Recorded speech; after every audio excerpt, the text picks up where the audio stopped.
కీర్తనల గ్రంథము 131వ కీర్తన 3వ చరణం.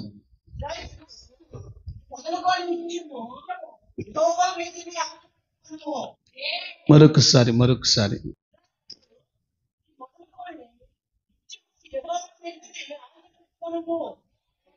ఇది భక్తుడైన దావీదు అనుభవంలో నుంచి మాట్లాడిన మాట. యాత్ర కీర్తన అంటారు దీన్ని. మనము ప్రార్థన మాట్లాడుతూ చేస్తాం. దావీదు ప్రార్థన పాడుతూ గానం చేస్తూ ప్రార్థన చేస్తాడు. ఆ గడియల్లో దేవుని ఆత్మ అతని మీదకి వచ్చినప్పుడు ప్రవచనాత్మకంగా ప్రవచనాలు మాట్లాడేవాడు. దావీదు ఈ మాట ఎందుకన్నాడు? ఏమని?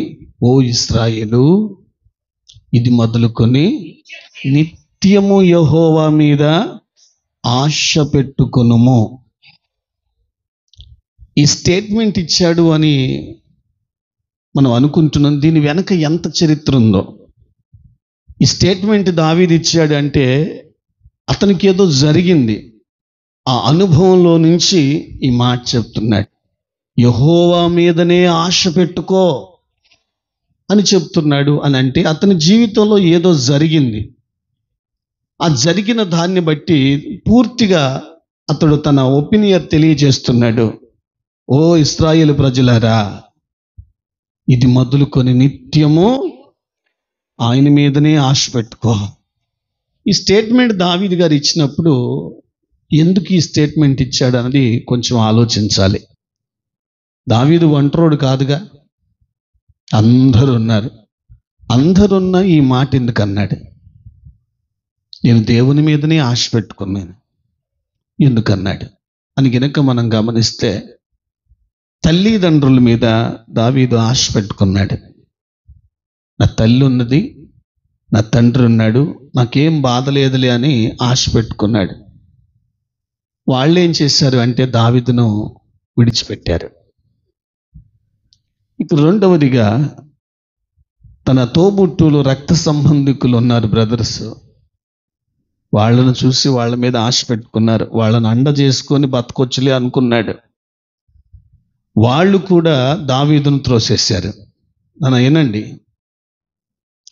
ఆ తర్వాత 1 సమూయేలు గ్రంథం 18:26 ఉంటుంది, రాజుకి అల్లుడు నవ్వాలి అనే ఆశ దావీదుకుంది. ఆ కోణంలో గొలియాతును కొట్టి చంపాడు, బహుమానం కావాలని కోరుకున్నాడు.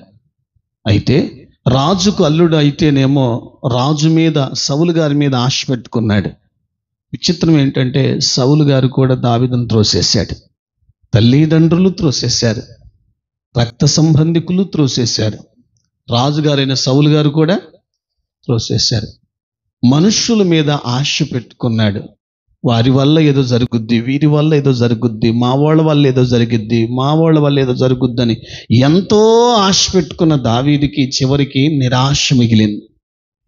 ఆ నిరాశ మిగిలిన కారణాన్ని బట్టి 118 కీర్తన 8 అంటాడు, మనుష్యుని నమ్ముకొనుట కంటే యెహోవాను ఆశ్రయించుట మేలు. ఏంటండి ఆ మాట అసలు అంటాడు, ఇప్పటి వరకు మనుష్యుల మీద నేను ఆశ పెట్టుకున్నాను, నా ఆశ చచ్చిపోయింది, నా ఆశ చచ్చిపోయింది. ఇది మొదలుకొని నిత్యము నేను యెహోవా మీదనే ఆశ పెట్టుకుందును. ఆలోచించండి. మనుష్యుల మీద మనం ఆశ పెట్టుకుంటే వాళ్ళు మనల్ని బాధ పెడతారా? ఒకవేళ మనుషుల మీద మనం ఆశ పెట్టుకుంటే మనల్ని ఇబ్బంది పెడతారా? మనుషుల మీద ఆశ పెట్టుకుంటే మనం ఏమన్నా దుఃఖం పాలు అవుతామా? ఎలా చెప్పగలరని మనం ఆలోచిస్తే దైవ గ్రంథం ఆధారంగానే నేను మీ ముందు పెడతాను. మనుష్యుల మీద ఆశ పెట్టుకుంటే ఎంత బాధ అనుభవించాల్సి వస్తుందో, మనిషి మీద ఆశ కలిగి బ్రతికితే ఎంత బాధ అనుభవించాల్సి వస్తుందో వాక్యాధారంతో మీ ముందు పెడతాను. దైవ గ్రంథంలో ఆదికాండ గ్రంథం మనం గమనించినట్లయితే 21వ అధ్యాయం మనం చూసినట్లయితే 14వ చరణం చదవక్కర్లేదులేండి. షారా చెప్పింది ఏమనంటే, దాసిని దాని కొడుకును వెళ్ళగొట్టేసి అని. ఆ రోజు రాత్రి అబ్రహాంగా చెప్పాడు, అమ్మా మీరు వెళ్ళిపోవాలి అని చెప్పినప్పుడు వాళ్ళు కూడా వాళ్ళని ఇబ్బంది పెట్టకం ఇష్టం లేక వెళ్తామని ఇష్టపడ్డారు. తెల్లవారుజామున అబ్రహాం గారు లేచి హాగర్ను లేపి ఇస్మాయిలును హాగరు చేతిలో పెట్టి ఆహారము కొంత, నీళ్ల తిత్తును కొంత వాళ్ళ చేతిలో పెట్టి పంపించాడు. విచిత్రం చెప్పమంటారా? అబ్రహాము ఎప్పుడైతే వెళ్ళమన్నాడో హాగర్లో కానీ ఇస్మాయిలులో కానీ ఆశ ఉంది. ఏమిటి ఆశ అంటే, మా తండ్రి అబ్రహాము గారు న్యాయవంతుడు, ఆయన ఇంట్లో పనివాళ్లే 2000 మంది ఉంటారు, బహు ఐశ్వర్యవంతుడు మా తండ్రి. ఇప్పుడు మమ్మల్ని వెళ్ళమంటున్నాడు, ఉట్టి చేతులతో మమ్మల్ని పంపాడు అని అటు ఇస్మాయిలు అబ్రహాము గారి మీద బహు ఆశ పెట్టుకుని ఉన్నాడు. హాగరు కూడా నా యజమానుడు ఎప్పుడూ తప్పు చేయడు అని ఏదో ఒకటి ఇచ్చి పంపుతాడు అన్న ఆశ అబ్రహాము గారి మీద పెట్టుకుంది. ఇస్మాయిలు చిన్నోడేం కాదండి. పరిహాసం అడగా శారాకి కోపం వచ్చింది. పరిహాసం ఆడుతున్నాడంటే లోక జ్ఞానం అర్థమవుతుందని అర్థం. ఏవండి, తెల్లవారినప్పుడు వీళ్ళు ఎదురు చూస్తున్నారు, అబ్రహాం గారు గురించి వీళ్ళు ఆలోచిస్తూ ఎదురు చూస్తున్నారు. ఏమైనా ఆస్తిపాస్తులు ఇస్తాడేమో, ఏమైనా వాటా ఇస్తాడేమో, విలువైన ఆభరణం ఏమైనా ఇస్తాడేమో అని కొండంత ఆశతో అటు ఇస్మాయిలు ఇటు హాగరు అబ్రహాము గారి మీద ఆశ పెట్టుకొని ఆ గడియ వరకు ఎదురు చూస్తున్నారు. విచిత్రం ఏంటంటే తెల్లవారుజామున అబ్రహాము గారు అతన్ని లేపి ఇస్మాయిలును వాళ్ళ అమ్మ చేతికి అప్పగించి ఆహారం కొంత, చూస్తున్నారా ఎంత ఆహారం కొంత, నీళ్ల తిత్తు. ఆహారం 1 డే సరిపోద్ది, నీళ్ల తిత్తు 2 రోజులు వస్తుంది. ఏమండి, ఎప్పుడైతే హాగరు చేతిలో ఇస్మాయిలు చేయి పెట్టి ఆహారం కొంత, నీళ్ల తిత్తును వాళ్ళ చేతికిచ్చి వెళ్ళిపో అని అన్నారు. హాగరికి చాలా దుఃఖం వేసింది. ఎంతగా ఆశపడ్డదో, నా యజమానుడు తప్పు చేయడు, అబ్రహాము గారు ఎప్పుడూ తప్పు చేయడు, నాకు న్యాయమే చేస్తాడు, ఏదో ఒకటి ఇచ్చి పంపుతాడు, ఇస్మాయిలుకు అన్యాయం చేయడు, ఏదో ఒకటి ఇచ్చి పంపుతాడు అన్నటువంటి ఆశ అబ్రహాము గారి మీద పెట్టుకుంది. తీరా చూస్తే ఏం చేతిలో పెట్టాడు? చెప్పాలి. ఆహారము, ఇంకొకసారి ఆహారము, ఏందమ్మా మాట్లాడో, ఆహారము నీళ్ళ తిత్తు చేతులు పెడితే గుండెలు పగిలిపోయే హాగరికి. ఏడ్చుకుంటూ కొడుకుని తీసుకొని బేర్షెబా అరణ్యానికి వెళ్ళిపోయింది. కొడుకు అంటున్నాడు, ఎందుకమ్మా ఏడుస్తున్నావు అంటే హాగర్ అంటది, ఎంతో ఆశ పెట్టుకున్నాను అబ్రహాము గారి మీద, నా కొడుకున్నాడు, వీడికి ఏదో ఒక దారి చూపుతాడు, ఏదో ఒకటి ఇస్తాడు, ఏదో ఒక భాగం ఇస్తాడు, వీడి చక్కగా బతుకుతాడేమో అని అనుకున్నాను. ఎంత ఆశ పెట్టుకున్నాను అబ్రహాము గారి మీద, ఆశ చచ్చింది. ఇక మనం మాత్రం ఎందుకురా బ్రతికేది, మనం కూడా చచ్చిపోదాం పదా అని చెప్పి ఈడ్చుకుంటూ కొడుకును పట్టుకొని అరణ్యంలోకి వెళ్ళిపోయి ఏడుస్తుంది. 2-3 రోజులు ప్రయాణం చేశారు, ఆహారం అయిపోయింది, నీళ్లు అయిపోయాయి. ఇస్మాయిల్ అంటాడు, అమ్మా దాహంగా ఉందమ్మా అని అడిగితే, చావటానికే ఇక్కడికి వచ్చాం, మనల్ని ప్రేమించి ఎంతగానో నమ్మి మన యజమానుడైన అబ్రహాము గారి మీద ఎంతో ఆశ పెట్టుకుని ఉన్నాం, ఇంత నిరాశ చేస్తాడని నేను అనుకోలేదు, ఏదో ఒకటి ఇచ్చి పంపుతాడు అంటే ఇంత ఆహారము నీళ్ళ బుడ్డి ఇచ్చి పంపించాడు అని ఏమీ అనలేక, ఏమీ చేయలేక, ఆకాశమందున్న దేవా, అబ్రహాము దేవా, ఆయన కన్నా వినపడుద్దేమో ఆ ఘోష అన్నట్లుగా కొడుకు దాహం అని అడిస్తూ ఉంటే అలా పొదలోనికి నెట్టేసి ఒక్కతే దూరంగా కూర్చొని ఎలుగెత్తి ఏడుస్తుంది. అబ్రహాము దేవా, ఏమి అంతో ఆశించానయ్యా అబ్రహాం గారి విషయంలో, నా కొడుకుకి న్యాయం చేయయ్యా, నాకు న్యాయం చెయ్యయ్యా అని చెప్పి ఆశ పెట్టుకున్న ఆమెకు నిరాశ కలిగినప్పుడు గుండెలో బాదుకొని ఏడుస్తుంది. విచిత్రం ఏంటంటే, నా కొడుకు చనిపోతాడు కొద్దిసేపటికి, వాడు చావు చూడాలని నేను కూడా చావాలా? దైవ గ్రంథం చెప్తున్న సత్యం ఏంటంటే, ఆ పొదలో పడిన ఇస్మాయిలు దేవునికి మొరపెట్టాడు. చేతులు ఎత్తి చెప్తాం, హల్లెలూయా. నా తండ్రి అయిన అబ్రహాము దేవా, ఎంతో ఆశ పెట్టుకున్నానయ్యా, నాకేం మిగల్లా. ఇప్పుడు చావు బతుకుల్లో మేమున్నాం. మా అమ్మ చనిపోతుంది, నేను చనిపోతున్నాను. ఎంతో ఆశ పెట్టుకున్నాం. దిక్కులేని వారిగా ఈ అరణ్యంలో చచ్చిపోవటానికి మేము వచ్చామయ్యా. నా తండ్రి అయిన అబ్రహాము దేవా అని అంటూ మూలుగుతూ, ఇస్మాయిలు పొదలో మూలుగుతూ దేవునికి మొరపెట్టాడు. ఆకాశమందున్న దేవుడు చూస్తూ ఉండలేదండి, వారి మధ్యకు దిగి వచ్చాడు. ఇస్మాయిలుతో మాట్లాడలా, హాగరుతో మాట్లాడాడు. హాగరు, ఏమి వచ్చినది, ఏముందయ్యా? అబ్రహాము గారు, మీరు ఇంత ఆశ పెట్టుకున్నాను, నా కొడుకు ఏదో ఒక దారి చూపిస్తాడని ఆశ పెట్టుకున్నాను, కానీ ఉట్టి చేతులతో మమ్మల్ని బయటికి వెళ్ళగొట్టాడు. ఉట్టి చేతులతో మమ్మల్ని బయటికి వెళ్ళగొట్టాడు. అందరికీ న్యాయం చేస్తాడు, నా విషయంలో, నా కొడుకు విషయంలో సరైన న్యాయం చేయలేదు అని హాగరు, ఇంకేం బ్రతుకుతామయ్యా, చావు తప్ప ఏముంది నాయన, వాడు కొద్దిసేపటికి చేస్తాడు, వాడు చావు చూసి నేను చేస్తానయ్యా అని ఎలుగెత్తి ఏడ్చింది. హాగరుతో దేవుడు మాట్లాడుతూ అంటాడు, ఇక ఏడు పాపై, ప్రక్కన నీటి ఓట తీశాను, నీళ్లు తీసుకెళ్లి తిత్తులు నింపి నీ కొడుకు తాపి అతన్ని పైకి లేపు అంటే, వెంటనే నీళ్లు తీసుకెళ్లి కొడుకుకు తాపించి కొడుకును ప్రాణం తప్పిలతో లేచాక దేవుడు అన్నాడు, ఏమని తెలుసా?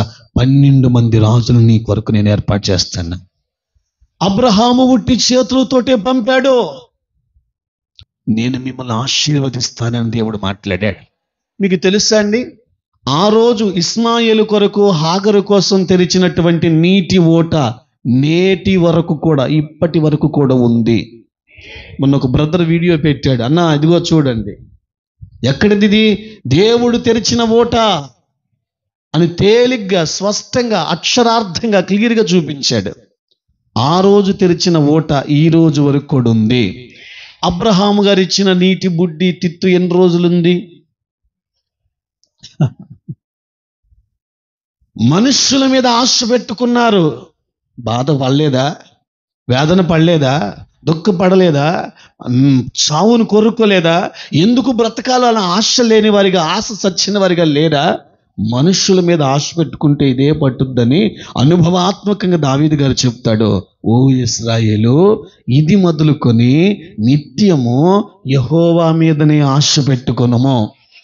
ఆలోచించండి, మనుష్యుల మీద ఆశ పెట్టుకుంటే దుఃఖం తప్ప మరొకటి మిగలదు.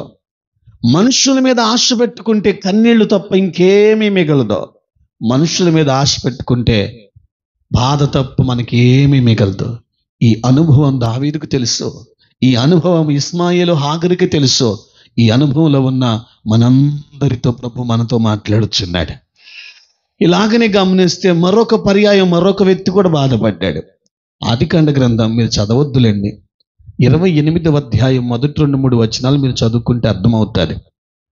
ఇస్సాకు రిబ్కా యాకోబుని పిలిచి, అయ్యా, మీ అన్న నిన్ను చంపేస్తాడు, ఇక్కడ ఉంటే నా బ్రదర్ అయిన లాభాను దగ్గరికి వెళ్ళు, లాభాను కుమార్తెల్లో ఒకతిని వివాహం చేసుకున్నానా, అక్కడే ఉండు నానా అని చెప్పి ఇస్సాకు రిబ్కాలు యాకోబును పంపించడానికి ఇష్టపడ్డారు. విచిత్రం ఏంటంటే, యాకోబు ఎప్పుడు గుడారం విడిచి బయటికి పోయినోడు కాదు, గుడారములో సాధువుగా ఉండిన వాక్యంలో ఉంది. ఏమండి, యాకోబు ఆశ కలిగి ఉన్నాడు. ఏమిటంటే, మా నాన్నగారు మా అమ్మగారు నన్ను పంపించడానికి ఫిక్స్ అయిపోయారు కనుక నా వాటా నాకు ఇస్తారేమో. కళ్ళు మూస్తే ఎవరికి చెప్పుకున్నాను నేను? ఉన్నారా? నా భాగం నాకు ఇస్తారేమో, నా హక్కు నాకు ఇస్తారేమో, చిన్న కొడుకుగా నాకు ఇవ్వవలసినటువంటి ఆస్తిపాస్తులలో ఏదైనా నాకు ఇచ్చి అక్కడికి పంపిస్తారేమో అని చెప్పి ఈ యాకోబు గారు కూడా సరేనా మీరు చెప్పినట్లే చేస్తానని ఒప్పుకున్నాడు. ఇక ఇస్సాకు రిబ్కాలో యాకోబును పంపించేటప్పుడు యాకోబును దగ్గర పిలుచుకొని కౌగిలించుకొని ముద్దు పెట్టుకొని ఏడ్చుకుంటా, ఏమైనా ఇస్తారేమో పట్టుకుపోదాం, ఇక్కడ బ్రతికే పరిస్థితి లేదు కదా అని ఎంతో ఆశ పెట్టుకొని ఉన్నాడు పాపం యాకోబు ఇస్సాకు రిబ్కమ్మల మీద.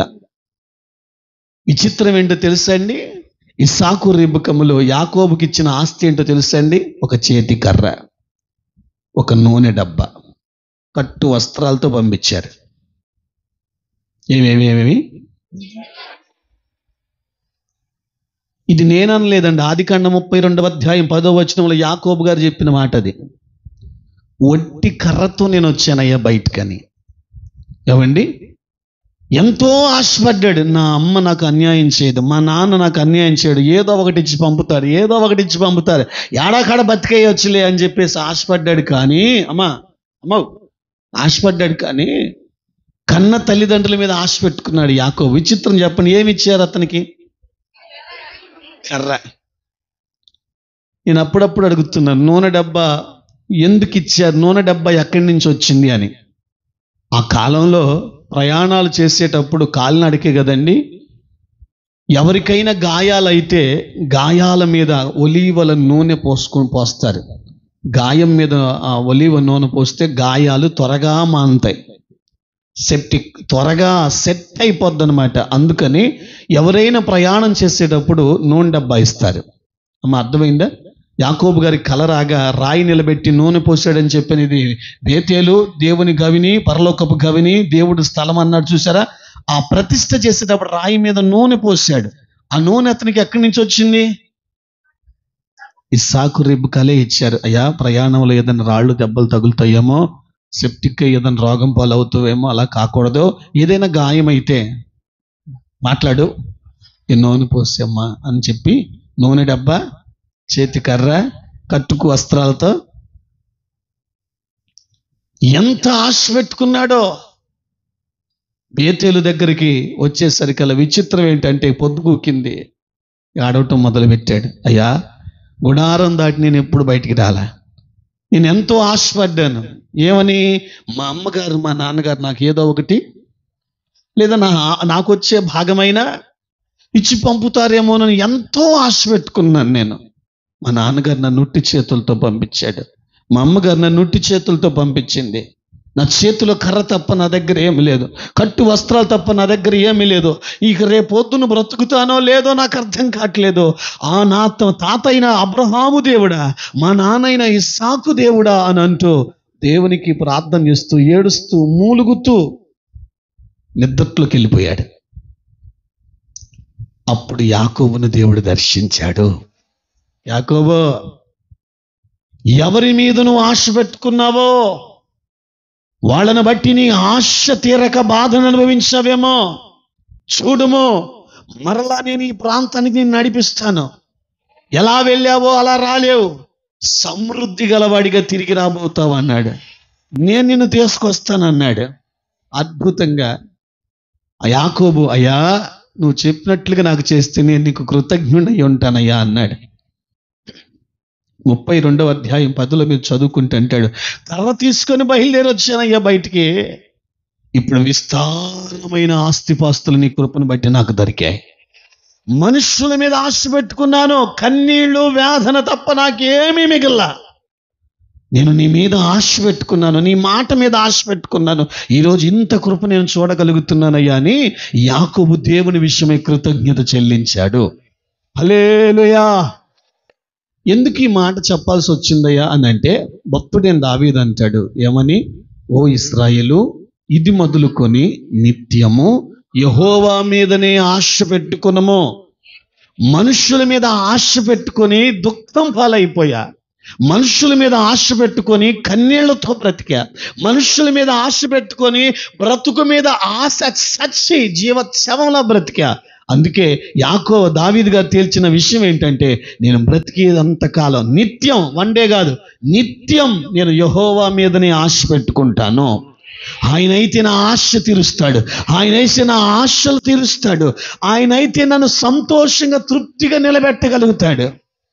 అందుకే దావీదు స్టేట్మెంట్ ఇచ్చాడు. ఏమండి, మనుషుల మీద ఆశ పెట్టుకుంటే ఇస్మాయేలుకి హాగర్కి ఎంత బాధ కలిగిందో, మనుషుల మీద ఆశ పెట్టుకుంటే యాకోబుకి ఇస్సాకు రిబ్కముల ద్వారా ఎంత దుఃఖం కలిగిందో, ఈరోజు నీకైనా సేమ్ టైం నాకైనా మనుషుల మీద ఆశ పెట్టుకుంటే దుఃఖము వేదన తప్పదు. అయితే ఏం చేయాలి? ఇంకొకసారి బాగా చెప్పారు. సరే, మీకు ఒక వివరాలు చెప్తాను.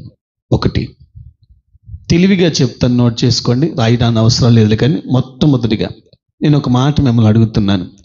ఒకవేళ నువ్వు పడిపోయిన స్థితిలో ఉన్నావు, సేమ్ టైం ఇప్పుడు అట్టే ఉంది పరిస్థితి, స్పందించండి. పడిపోయిన స్థితిలో ఉన్నావు, నువ్వు అనుకుంటావు మనుషుల మీద ఆశ పెట్టుకోవద్దు అంటారు ఆమెనని. నువ్వు పడిపోయిన స్థితిలో ఉన్నావు, ఆరోగ్యంగానో అనారోగ్యంగానో కుటుంబ పరంగానో ఆర్థిక పరంగానో పిల్లల పరంగానో సంథింగ్ ఏదైనా కానీ పడిపోయిన స్థితిలో ఉన్నావు నువ్వు. దైవ గ్రంథ ప్రకారం నేను చెప్పే దేవుని మాట ఏంటంటే మనుష్యుడి మీద ఆశ పెట్టుకోవద్దు. ఎందుకు ఈ మాట నేను అంటున్నానయ్యా అంటే, పడిపోయిన స్థితిలో ఉన్నప్పుడు మన నోటికుంటూ వచ్చే మాట ఏంటంటే మా వాళ్ళు ఉన్నారు. ఎవరున్నారు? నిజంగా చెప్పండి. మా వాళ్ళు ఉన్నారు అందరూ.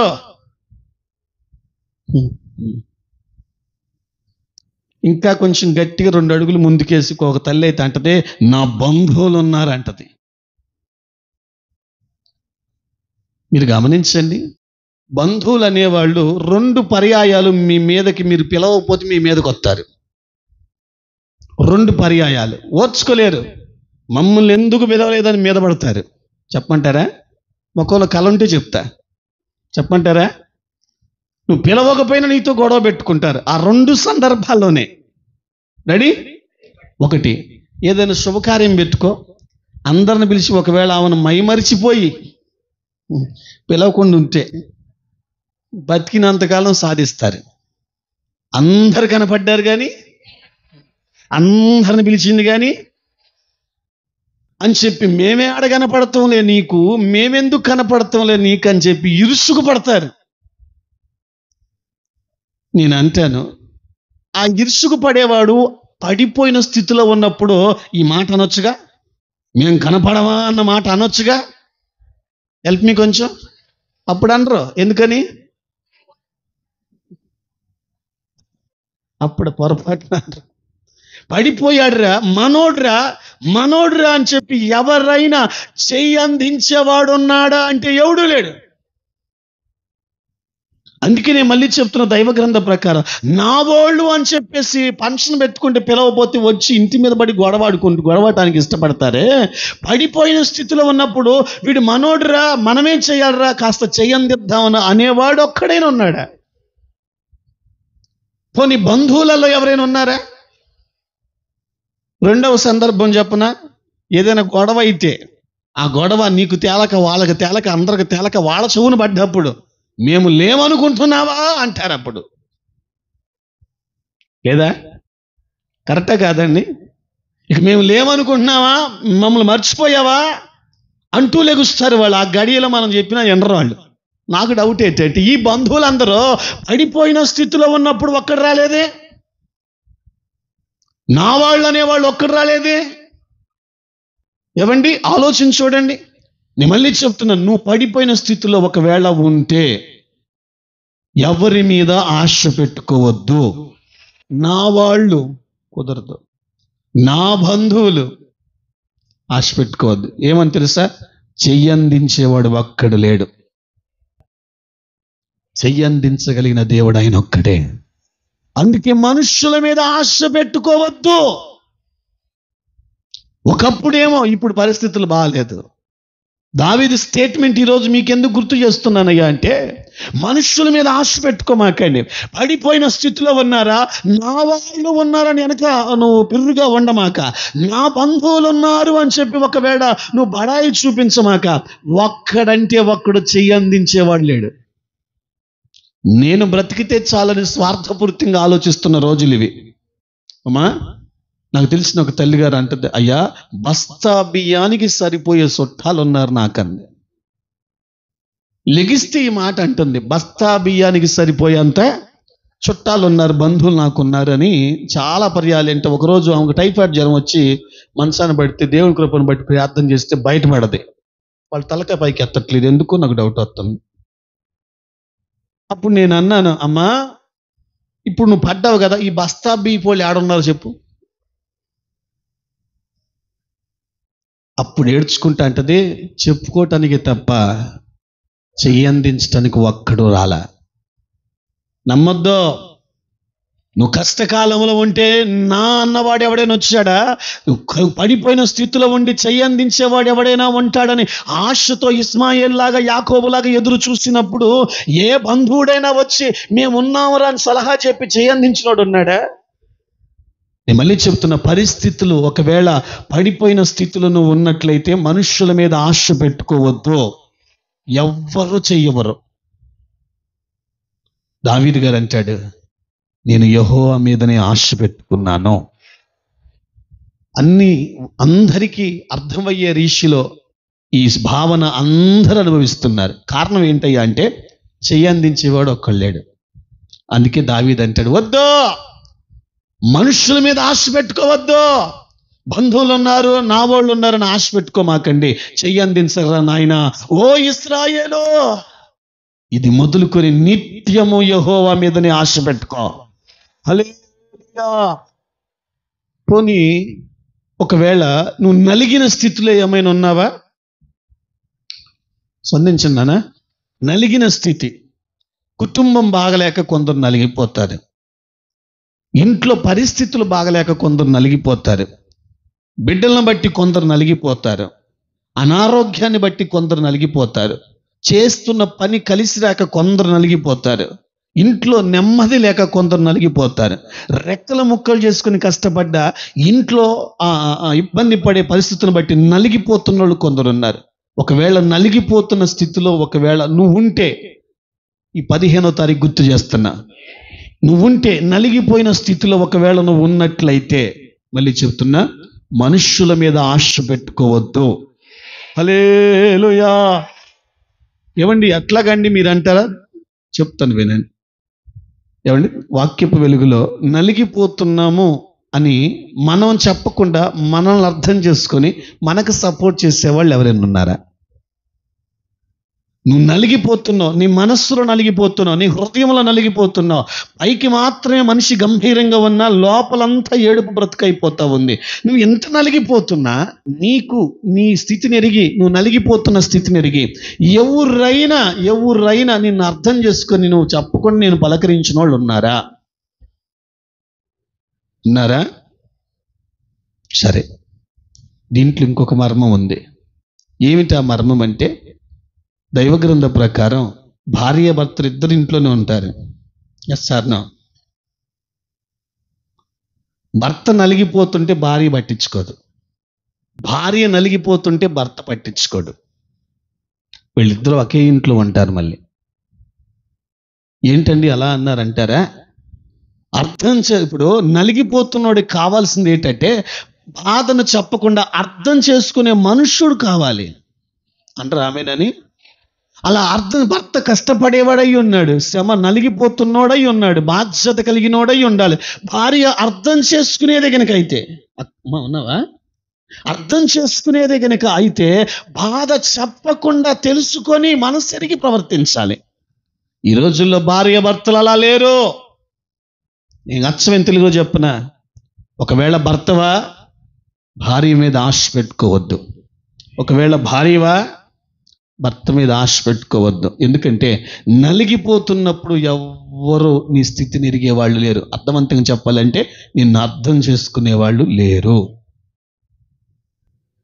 ఇంకా తెలుగులో చెప్తా, నువ్వు నలిగిపోతున్నప్పుడు ఎవరైనా నీ ఇంట్లో వాళ్ళు ఎవరైనా నిన్ను అర్థం చేసుకున్నారా?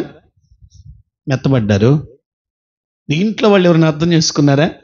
ఒక్కడే ఇల్లు కష్టపడుతున్నాడు, ఒక్కడే ఇంటి నిమిత్తం శ్రమ పడుతున్నాడు, ఒక్కడే నలిగిపోతున్నాడు అని ఇంట్లో వాళ్ళు ఎవరైనా నిన్ను అర్థం చేసుకున్నారా? హెల్ప్ మీ కొంచెం. ఆశ పెట్టుకోవద్దు. నా ఇంట్లో మా వాళ్ళు ఉన్నారు. నో. ఇంకా అచ్చమైన తెలుగులో చెప్పునా, పిల్లల మీద అస్సలు ఆశ పెట్టుకోవద్దు. ఓరి ఓరి ఓరి ఓరి ఓరి ఓరి ఎవరి మీద? ఎందుకని? వీడు నన్ను బాగా చూసుకుంటాడు, చూస్తావా? వీళ్ళు నన్ను బాగా చూసుకుంటే, వీడు పెద్దోడు నన్ను చూస్తాడు, అమ్మాయి నన్ను చూసుద్ది. ఆశ పెట్టుకోవద్దు. నువ్వు నలిగిపోతూ ఇంట్లో అంత కష్టపడి నలిగిపోతుంటే నీ మనసు అర్థం కాల వాళ్ళకి, నువ్వు చేసిన చాకిరి అర్థం కాల, నువ్వు నలిగిపోతున్న పరిస్థితి అర్థం కాల, మూలుగుతున్న మూలుగుడు వాళ్ళకి అర్థం కాలేదు. రేపు నిన్ను చూస్తారా? మళ్ళీ చెప్తున్నాను, ఒకవేళ మీరు నలిగిపోతున్నట్లయితే మనుషుల మీద ఆశ పెట్టుకోవద్దు. భార్యవా భర్త మీద ఆశ పెట్టుకోవద్దు, భర్తవా భార్య మీద ఆశ పెట్టుకోవద్దు. ఎందుకంటే నీవు నలిగిపోతుంటే కూడా అర్థం కాని ముఖానికి ఏం ఆశ పెట్టుకుంటావు? ఇంట్లో వాళ్ళ ఆశ పెట్టుకోవడానికి ఛాన్స్ లేదు, లేకపోతే బిడ్డల ఆశ పెట్టుకోవడానికి ఛాన్స్ లేదు. ఎందుకయ్యా అంటే మనుషుల మీద ఆశ పెట్టుకుంటే అర్థం చేసుకునే వాళ్ళు అయితేనే ఆశ పెట్టుకోవడానికి. ఎంత కష్టపడుతున్నా కొందరికి అనొచ్చు అనకూడదు, ఇంగితి జ్ఞానం ఉండదు. దాన్ని ఏమంటారంటే గ్రహించటం ఉండదు. ఎవరి కోసం కష్టపడుతున్నాడు? మా కోసమే కదా అని అంత నలిగిపోతున్న వారికి కొంచెం సపోర్ట్ చేద్దాం, కొంచెం బలపరుద్దాం, ఇంట్లో మనముండి కొంచెం జాగ్రత్త చేద్దాం అన్న ఆలోచన 70 గ్రాములు గుజ్జున్నోడు కొంతమందికి లేదు. దావీదు అదే అంటాడు, ఓ ఇశ్రాయేలు, ఇది మొదలుకొని నిత్యము యెహోవా మీదనే ఆశ పెట్టుకున్నాము.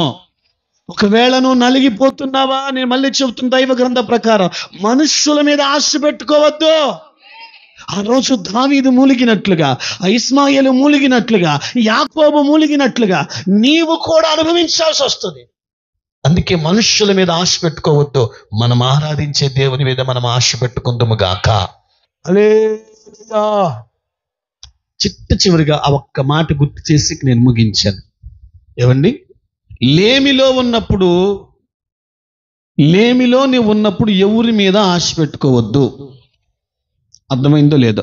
లేమిలో ఉన్నప్పుడు ఎవరి మీద లేమి. తలపైగా చూడండి నాన్న, ఖర్చేం లేదుగా. లేమిలో నువ్వు ఉన్నప్పుడు, తెలుగులో చెప్తున్నా, ఎవరి మీద ఆశ పెట్టుకోమాకండి. రేపు ఎవరి మీద? ఎందుకని? లేమిలో ఉన్నప్పుడు నువ్వు అంటావు కదా, మా వాళ్ళు ఉన్నారు, రమ్మనిప్పుడు పడిపోయాడురా, లేమిలో ఉన్నాడురా, ఇబ్బందులు పాలయ్యాడురా, అప్పులు పాడైపోయాడురా, సిటీ కడితే వాళ్ళు డబ్బులు ఎత్తుకుపోయారంటరా, వీళ్ళు ఇబ్బందులు పడ్డారంటరా అని చెప్పి మనోడ్రా అనేవాళ్ళు ఒక్కడంటే ఒక్కడున్నాడా? వినపడుతున్నాయి నాకు? ఒక్కడంటే ఒకడున్నాడా? ఎందుకు లేరు? లేమిలో ఉండగా ఎవ్వరి మీద ఆశ పెట్టుకోవద్దు. మనోళ్ళు వద్దు అంటారు, ఆమెనని. పోనీ రక్త సంబంధికుల మీద ఏమైనా ఆశ పెట్టుకుంటావా లేమిలో ఉన్నప్పుడు? సీరియస్గా అది కూడా లేదా? లేమిలో ఉన్నప్పుడు రక్త సంబంధికులు ఎవరు కూడా మీకు చేయి అందించరా? సీరియస్గా చెప్పండి, అందించరా? తెలుగులో చెప్పున, ఆశ పెట్టుకోవద్దు. పోనీ బంధువులలో ఎవరైనా లేమిలో ఉన్నప్పుడు ఎవరైనా లేదా? అది అప్పుడే దావీదు గారికి తెలిసింది, మనకి ఇప్పుడు గుర్తు చేస్తున్నాడు. నువ్వు లేమిలో ఉండగా ఎవరి మీద ఆశ పెట్టుకోవద్దు. మా వాళ్ళు అందిస్తారు, నా సహోదరులు ఫోన్ చేస్తే తీసుకొస్తారు, మా బంధువులు ఉన్నారు కాసుకుంటారు, నన్ను నమ్మి నానబోసుకోవద్దు, ఆశ పెట్టుకోవద్దు. ఆశ నెరవేరనప్పుడు, ఆశ జరగనప్పుడు, ఆ ఆశ తీరనప్పుడు, నిరుత్సాహం వచ్చినప్పుడు, ఆ మనస్సుని ఎప్పుడైతే నిరుత్సాహం వచ్చిందో చావును కోరుకుంటుంది ఆ మనస్సు. అందుకే దావీదు అంటాడు, ఓ ఇశ్రాయేలు, ఇది మొదలుకొని నిత్యం, అమ్మగారు లేపు, ఇది మొదలుకొని యెహోవా మీదనే, ఇంకొకసారి యెహోవా మీదనే, మళ్ళీ చెప్తున్నాను దైవ గ్రంథం ప్రకారం, మనుషుల మీద ఆశ పెట్టుకొని దుఃఖం పాలైపోయిన వాళ్ళు ఉన్నారు. మనుషుల మీద ఉద్ధరిస్తారు, ఎవరో ఏదో చేస్తారని ఆశ పెట్టుకున్న వాళ్ళు కన్నీళ్లకు, వ్యాధనకు, దుఃఖానికి, బాధకు గురైపోయి చివరిగా ఈ దేవుని మీద ఆశ పెట్టుకున్నారు. ఈరోజు ప్రభు మాటగా చెప్తున్నాను, ఎవ్వరి మీద ఆశ పెట్టుకోవద్దు. పడిపోయిన స్థితిలో ఉన్నావా, ఎవరి మీద ఆశ పెట్టుకోవద్దు. నలిగిపోతున్న స్థితిలో ఉన్నావా, ఎవరి మీద ఆశ పెట్టుకోవద్దు. లేమిలో నువ్వు దుఃఖపడుతున్నావా, ఎవరి మీద ఆశ పెట్టుకోవద్దు.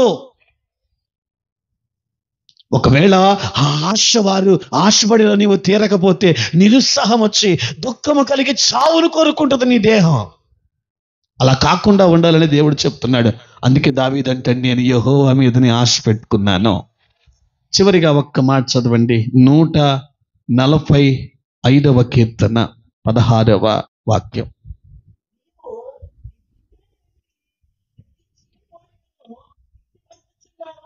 మంచి స్తోత్రం.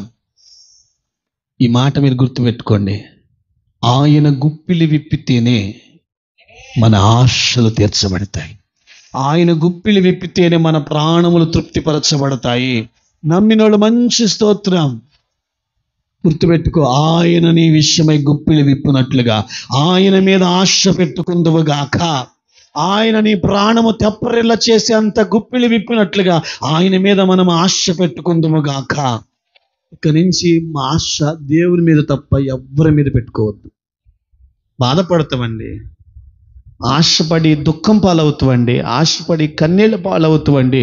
ఆ మనుషుల మీద ఆశపడి, బంధువుల మీద ఆశపడి, మన ఇంటి వాళ్ళ మీద ఆశపడి, మన పిల్లల మీద ఆశపడి, ఆ ఆశ తీరనప్పుడు, ఆ ఆశ పెట్టుకున్న వాళ్ళు ఆ చేతులు ఎత్తేసినప్పుడు కలిగే నొప్పి ఎంత భారంగా ఉంటుందో తెలుసా అమ్మా?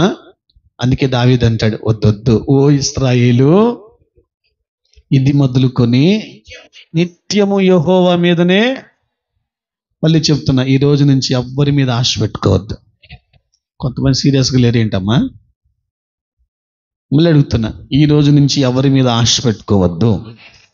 ఎవరి మీద పెట్టుకోవాలి? ఇంకొకసారి చెప్పండి.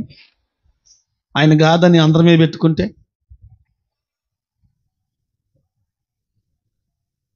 ఆ దారిలో నడుస్తున్న వాళ్ళు ఉన్నారు. మరి ఛీ ఛా థు అనేదాకెందుకు? వాళ్ళంటే ఆ మాటలు భరించలేము, చస్తే పోద్దంట అనిపిస్తుంది ఆ గడియలో. వాళ్ళ కాడికి పోయి చీచా అనిపించుకోవటం ఏంటండి?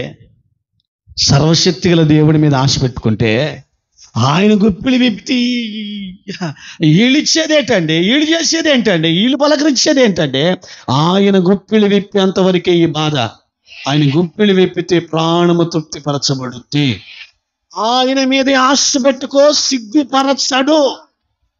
ఇస్మాయిల్ ఆశ పెట్టుకున్నాడు, దేవుడే పలకరించాడు వచ్చి. యాకోబు ఆశ పెట్టుకున్నాడు, దేవుడే వచ్చి పలకరించాడు. మీరు మనుషుల మీద ఆశ పెట్టుకొని దుఃఖం పాలయ్యారు, నా మీద ఆశ పెట్టుకోండి, మిమ్మల్ని ఆశీర్వదిస్తానన్నాడు. అలాగనే దేవుడు వాళ్ళని ఆశీర్వదించాడు. ఈరోజు నీవైనా నేనైనా ఒకసారి ఆలోచించండి, మనము దేవుని మీదనే ఆశ పెట్టుకుని నడుచుదాం, బ్రతుకుదుము గాక. అర్థమైతే ఆలోచించుకోండి. ఎవరికి యాకోబు దేవుడు సహాయకుడగునో, ఎవరు యాకోబు దేవుని మీద ఆ నమ్మే ఆశ కలిగి ఉందరో వాళ్ళు ధన్యులు అంటాడు 146వ కీర్తనలో. ఆయన మీద ఆశ పెట్టుకుంటే మనము ధన్యులమే. ప్రార్థన చేసుకుందాం. దేవుడు అట్టి కృప, అట్టి ఆశతో మనలందరినీ ముందుకు నడిపించున్నగా.